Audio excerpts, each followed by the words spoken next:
Bonjour à toutes et à tous, merci de nous rejoindre pour ce nouveau rendez-vous de l'information et dans l'actualité de ce mercredi 9 mars. Le procès de l'homme d'affaires Ali Haddad et trois anciens ministres des travaux publics impliqués dans l'affaire des marchés de gré à gré dans les travaux publics s'est déroulé hier au tribunal de Sidi Mohamed à Alger. Le parquet a requis une peine de 10 ans de prison ferme et une amende d'1 million de dinars à l'encontre de Ali Haddad et des trois anciens ministres Ammar Roul, Abdelkader Kadi et Abdelkader Wali, qui étaient également le wali de la wilaya de Indefla.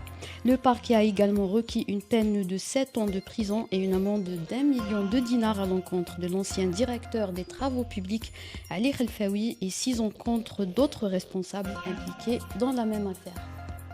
Le procès en appel du coordinateur national du mouvement démocratique et social Fethi Ras s'est déroulé hier à la cour d'Alger.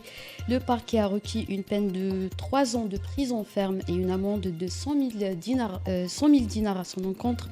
Dans cette affaire, Fethi Ras, qui est en détention depuis juillet 2021, est poursuivi pour atteinte au président de la République, outrage à corps constitué, incitation à attroupement, diffusion de publications pouvant porter atteinte à l'intérêt national et à l'unité nationale. Il a été condamné à 2 ans de prison ferme lors de son procès en janvier dernier. Selon ses avocats, il s'agit d'un procès politique. Le verdict sera rendu le 22 mars prochain. Le dossier de la libération de l'activiste et lanceur d'alerte Zakaria Hannache sera étudié à la date du 16 mars par la chambre d'accusation à la cour de Ruisseau d'Alger. Zakaria Hannache a été placé sous mandat de dépôt par le juge d'instruction du tribunal de Sidi Mohamed le 24 février dernier.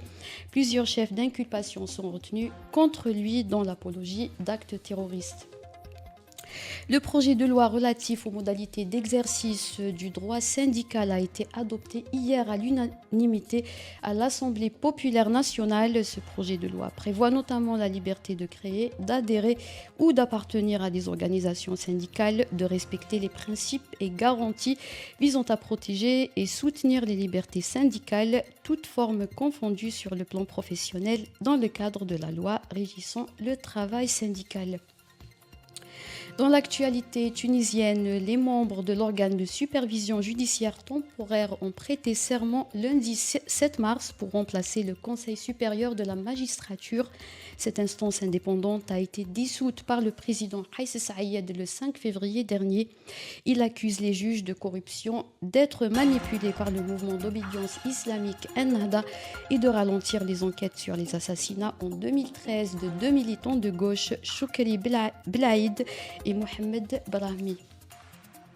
En Libye, le chef du gouvernement d'union nationale, Abdelhamid Debeiba, a affirmé son attachement à la tenue d'élections dans les plus brefs délais lors d'une rencontre avec 14 ambassadeurs accrédités par son pays, notamment de l'Algérie et de la Tunisie.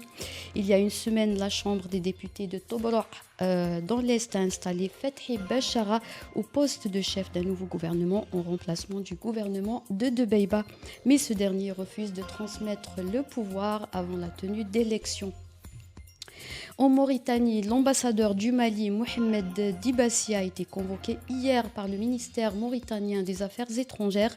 Dans un communiqué publié mardi après-midi, le ministère mauritanien des Affaires étrangères a accusé l'armée malienne de crimes récurrents contre ses ressortissants. Selon des informations rapportées ces derniers jours par des sources locales mauritaniennes, l'armée malienne aurait tué au moins 35 civils mauritaniens dans les villes de Bassikounou et Fassala à la frontière avec le Mali. Dans l'actualité de la guerre en Ukraine, l'armée russe a annoncé une nouvelle trêve pour l'évacuation des civils en Ukraine à partir de ce mercredi matin après la mise en œuvre dans la matinée de couloirs humanitaires. Le président russe Vladimir Poutine a ordonné d'interdire jusqu'à fin 2022 l'importation et l'exportation de plusieurs produits. En revanche, la liste des États concernés par ces décisions n'a pas encore été révélée. Le président américain Joe Biden a annoncé hier avoir ordonné un embargo sur les importations américaines de pétrole et de gaz russe afin d'alourdir les sanctions imposées à la Russie. Cette décision a été prise sans la participation de ses alliés européens. L'Europe s'est refusée à décréter un embargo sur les importations russes qui assure 40% de ses besoins en gaz naturel et 30% pour le pétrole. C'est la fin de ce flash. Merci de nous avoir suivis.